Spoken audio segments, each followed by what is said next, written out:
من تعلم القرآن وعلمہ، یہ تم میں سب سے بہتر لوگ وہ ہیں جو قرآن کریم کو سیکھتے ہیں، جو قرآن کریم کو سکھاتے ہیں۔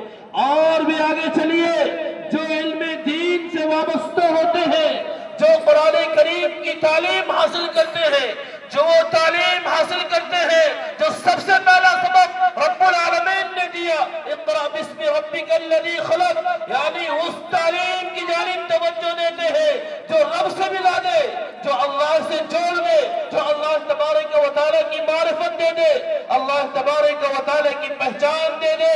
یرفع اللہ الذین آمنوا منکم والذین اوتوا العلم درجات، اللہ اہل ایمان کے درجات کو بلند کرتا ہے، اللہ اہل ایمان کو عزت دیتا ہے، اللہ اہل ایمان کو ترقی دیتا ہے۔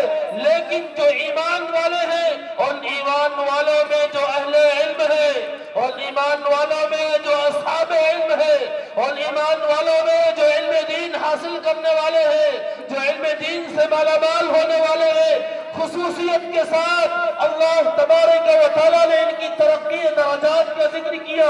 یرفع اللہ الذین آمنوا منکم والذین اوتوا العلم درجات، کہ جنہیں علم سے نوازا گیا، اور علم سے کس کو نوازا جاتا ہے؟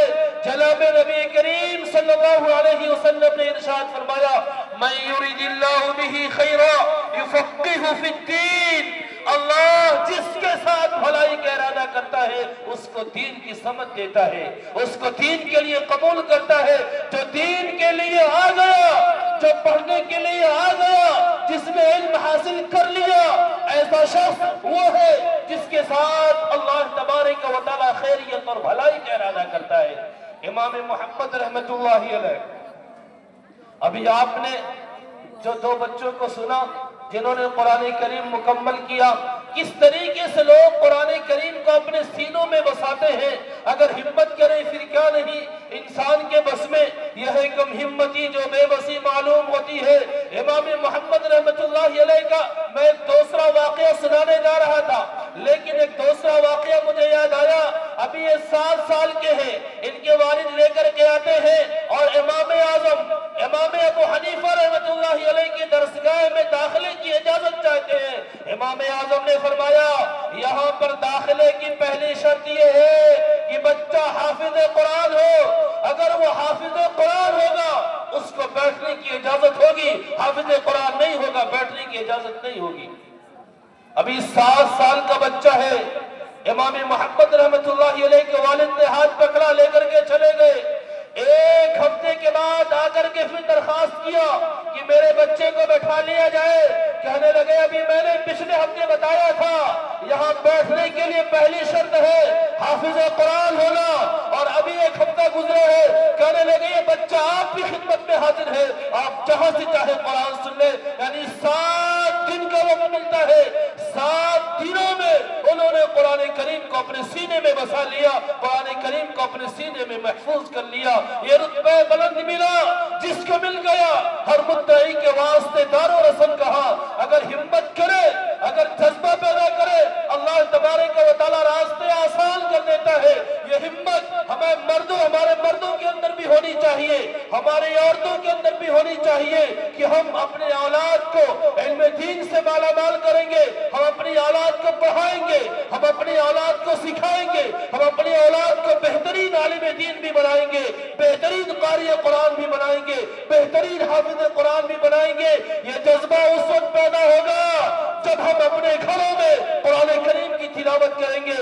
یاد رکھنا، قرآن کریم سے تعلق ہمارا اتنا کمزور ہو چکا ہے کہ اگر کسی کا انتقال نہ ہو، یا رمضان کا چاند طلوع نہ ہو، یا کبھی گھروں کی صفائی کا موقع نہ ملے، یا کبھی گھروں کی صفائی کا وقت نہ آئے، ہمارا ہاتھ قرآن تک نہیں پہنچتا۔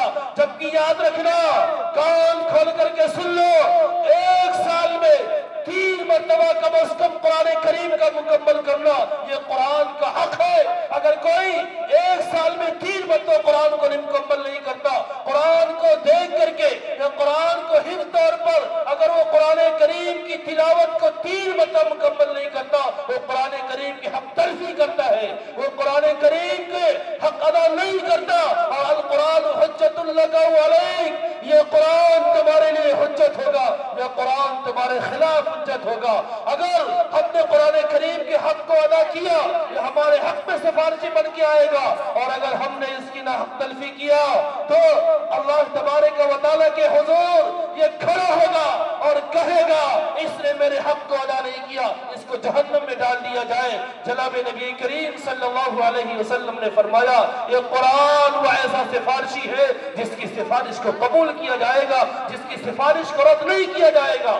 تو ہم اپنے گھروں میں قرآن کریم کی تلاوت کا معمول بنائے اور یہ جذبہ پیدا کرے کہ قرآن کریم کے ساتھ اپنے تعلق کو مضبوط کرے۔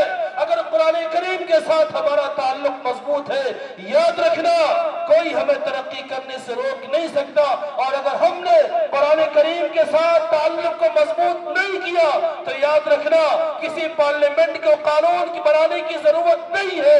ایسے لوگ جو قرآن کریم سے دور ہوتے ہیں، ذلت و نکبت اور رسوائی ان کا مقدر ہوتی ہے۔ عمر ابن خطاب رضی اللہ تعالیٰ عنہ راوی ہے، جناب نبی کریم صلی اللہ علیہ وسلم ارشاد فرماتے ہیں ان اللہ یرفع بہذا الکتاب اقواما ویضع بہ آخرین۔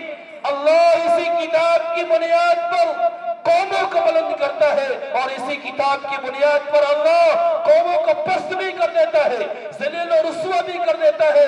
یعنی جو قرآن کریم کے حقوق کو ادا کرنے والے ہیں، یہ ایسے لوگ ہیں جو ترقی کے درجات کو اور ترقی کے منازل کو طے کریں گے، اور جو قرآن کریم کے حق تلفی کریں گے ایسے لوگ ذلیل و رسوا ہوں گے۔ میں واقعہ جو سنانے جا رہا تھا امام محمد رحمت اللہ علیہ کا، کہ جناب نبی کریم صلی اللہ علیہ وسلم کا میں نے یہ فرمان پڑھا تھا من یرد اللہ بہ خیرا یفقہہ فی الدین۔ اللہ جس کے ساتھ بھلائی کا ارادہ کرتا ہے تو اس کو دین کی سمجھ دیتا ہے۔ امام محمد